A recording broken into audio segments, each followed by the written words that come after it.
Sponsored by the Big 98, Nashville's #1 for new country and the home of the Bobby Bones Show. We're so thrilled to have on the incredible The Gibsons, which have won so many awards. It's like, I don't know if I can mention them all. And I think 2 entertainer awards. I've got Leigh and Eric on the show. Thanks for coming on, guys. Thanks, Eric. Thank you. So this new album, Darkest Hour, I've known your guys' music for years and enjoyed, heavy bluegrass and everything. But this is kind of a mixed bag that you've done with Jerry Douglas at the helm. Yeah, Jerry wanted to sort of present us a little bit more. He sees us as singer-songwriters.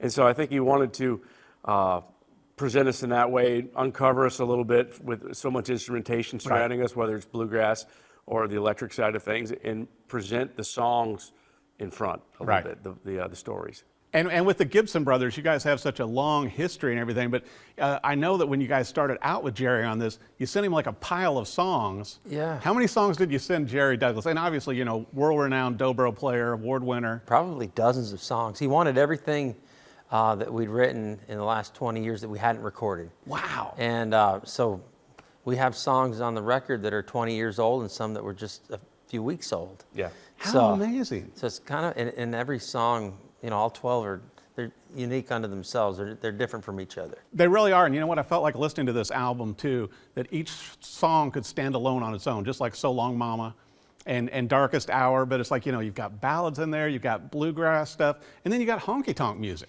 which, I know you guys, love playing live, and obviously you're regulars at the Opry now. And it's like, what a blast to have all those different dimensions in one album while you're on tour with it. Yeah, and the interesting thing about it is that we could do those songs for you with just guitars and vocals too. Right. And you said you wrote them a lot that way. That's how you write them, and that's how Jerry kind of wanted to hear them. He didn't want you sending him down a path with whatever instrumentation. So you mentioned like So Long Mama. That was written. I thought, sure, when I wrote that, I was writing it for our electric band. Right. And he heard it as a bluegrass song, and that's how it's recorded. So it sounds great. And then you guys had a few friends come on this too. Besides having Jerry Douglas produce it with you, you also involved Alison Krauss, Guthrie Trapp. I mean, who else? Justin Moses, Eamon McLaughlin, Mike Barber, our longtime bass player. He's on it, of course. And Jerry was funny. Jerry said, I might play a little bit on the record, and I was hoping, please do more than a little bit. And you guys are going, no, don't do that, Jerry. I wanted him on every song. He ended up on every song, either on dobro or lap steel. Yeah. So very, very happy with how everybody played. Well, and even the photography, on the album and everything, really, it looks so unique. And it's just, and once again, knowing you guys and knowing your music, and I got to bring up the thing, not to embarrass you, but when Ricky Skaggs, pops up and is talking to you guys after the Ryman, what was that like? That was back in 1998, I think. And Ricky's one of our biggest heroes. Yeah. We grew up on a dairy farm, and he was in the truck radio, all the time. I said the other day that Eric's childhood heroes, it would go like Reggie Jackson, Roger Staubach, Larry Bird, and Ricky Skaggs. Yeah, those were. And they still are. And then when you find out he likes what you're doing, it was the best feeling. Well, and you guys had another thing too with your album before this one, where you had Dan Auerbach get involved. Yeah, that was a surprise. We'd approached Dave Ferguson, Fergie, engineered a record for us that we did. Our first album we ever recorded in Nashville in the late 90s, and Fergie engineered it. And so we reached out to him about working on a recording with us, and he said, yeah, because we'd seen him over the years, and he'd say, you guys aren't giving Fergie any love, And so we got the courage to call him. He was doing some really cool stuff, and about a week later, we find out that, he wants to do the record, but Dan Auerbach also wants to do it with him. So it was a pretty easy yes. So it was like a tug of war. No, and the Gibson Brothers were in the middle. No, not at all. No. Immediately we said yes. Yeah, let's try this. We don't know what we're going to get, but let's try this, and it was so fun. Yeah. It's cool. And I got to bring this up too, and you're going to have to tell the story on this, Eric, to where, Tom T. Hall was also a big supporter of you guys, and it's like, you guys got something magic with people like Ricky Skaggs and all these people coming out of the woodwork to support you. Tell us about the Tom T. Hall letter. Oh gosh, well Tom had been so good to us early in our career, and he encouraged us to write. When you have the storyteller telling you, write, I like your songs, you need to keep writing, you write. And so anyway, we hadn't seen him much for a number of years, and I got thinking about him one day, and I got this harebrained idea to write Tom T. a letter out of the blue saying, we got a good band, we love your music, why don't we join forces? We'll be your backup band. Let's go do some shows.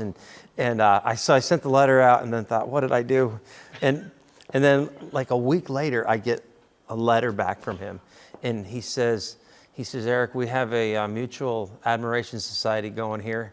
He said, but these days my show is 20 minutes long. It takes me 10 minutes to get on stage and 10 minutes to get off. He said, but I've officially retired. But I still have that letter, of course. I would frame that letter because I mean, Tom T. Hall. You think of the great songs, that he did over the years that he wrote and performed. Yeah. We stayed at his house, which is it's mind blowing. They invited us. They found out, Dixie and Tom found out we were playing a show. You say that down like here. you're staying at my house, Leigh. This is Tom T. Hall. It's weird. It seems surreal, but so we stay at their house, and it's like ornately decorated, because they collected pieces from Europe and things like that. And I come down for breakfast, and Miss Dixie said, "How did you sleep?" I said, "Fine." She goes, "That's the same room that Jimmy and Rosalind stayed in, and Alex Haley stayed in." And all right. I tell Eric, and I've said this before, but we're kind of like the Forrest Gumps of the music business. We always sort of show up in these situations, historical situations, with people. And there you are. There you guys are. Just kind of hanging out. Well, and I also wanted to bring up, besides you guys are so amazing on social media with the launch of the new platform that you're going to kick off. Oh, Clip Clop. Yeah. The agricultural TikTok. The hillbilly TikTok is Clip Clop. And this will be based out of the United States. Somewhere in the Dutch Amish, Pennsylvania region. And you're going to own this. This social media. I think so. We just thought of it this morning. Yeah, it just came That's up where with that's where the best ideas come from. It could also work out well in a song. Maybe. Well, you know what? It's like, once again, you guys always have incredible musicians that gravitate towards you, but both you are such incredible songwriters and musicians. I know you and I were talking about some of the guitars you've been playing for a while. Mm-hmm. We were fortunate enough to make friends with another iconic figure in guitar building, Wayne Henderson, and we've been blessed to have, we each own a pair of Wayne Henderson guitars. That's amazing. Oh, yeah. And you just show up at these bluegrass festivals and you see people looking at you like, how did he get that? He doesn't deserve that. He doesn't deserve that. We don't, but, but we're not going to give him back. No, you're not. Yeah. Well, and also you've been with Deering for a while too, Eric. Yeah, they've been really good to me. I love their banjos. And you guys might need a few more instruments on the road for this big tour this year. If anyone's giving them away, yeah, that's all. It's not like the old days when you were working the guitar shows. Yeah, no, we were talking about guitar shows 20 years ago. A friend of mine had a guitar shop, and I helped him at guitar shows. And you'd meet some characters there too. It's kind of like the music business, Yes. and it's some of those people are still in my life. Well, and the three of us know so many mutual friends, in Nashville and outside of Nashville. It's strange. Yep, it is. It's a far-reaching community, but it's not that big, which is interesting. Well, and I'll tell you what, and I'm sure you're going to hear this said a lot. I think Darkest Hour, I think this is the best album you guys have done to date. And it's like every album seems to elevate you and elevate where you're going with your music. How do you guys feel about that? I feel hopeful with this record. We've been maybe 4.5 years between records, and it just felt time. It's time for something of ours to come out. And the insecure party thinks, does anybody care anymore? But it turns out it feels like they do. So, Definitely. Hopeful. And Well, I'm and really also, proud of it. Leigh had mentioned that you guys are targeting a specific audience with the CDs also. Yeah, anybody who likes to go driving with their grandparents or great-grandparents, we have compact discs still available. Nobody has cars with CD players in them. I still have my CDs. It's like, when you get a rental car. Well, where and are you said gonna if play it this goes thing? really well too, it may go on cassette Yeah, or 8-track. that's This goes right. well, cassette or 8-track. And I kind of miss those Edison wheels too. If we could do something with that, it's like you never see those anymore. No, that's a tough one too. So obviously the album is available everywhere on digital platforms. Yes. And then also on CD, so they Yep. can get those when they come to see you live at the show, like the Opry, and everywhere else you will be this year. I want to make sure our viewers know website, social media, especially Clip Clop.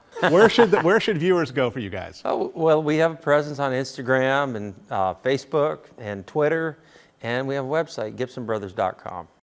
In any parlor here in the United States, you can usually find us in a parlor. In a parlor, and Yeah. also near horses for Clip Clop. For Clip Clop, yep. You like that, don't you? Dude, We got to do this. it's just now. so much fun. I mean, I think anything you do on any other platform should involve Clip Clop. We need T-shirts now. Yep. Yes, with that. and Yeah. I get one too. Yes, you do, That's because the you're deal. part of this. Yeah, well, I'll tell you what, this album is so great. And once again, if you're as big a fans as I am of the Gibson Brothers, you're going to love it. You still got your traditional bluegrass in there, but you've got more.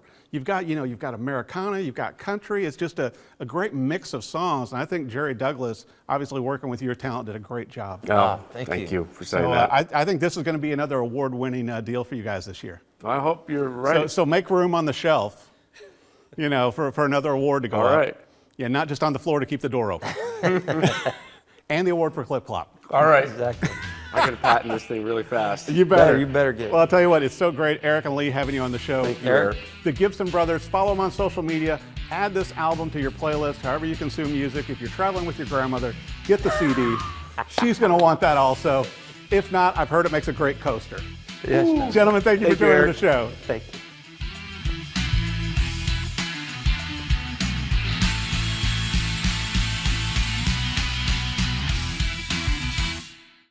Sponsored by the Big 98, Nashville's #1 for new country and the home of a Bobby Bones Show.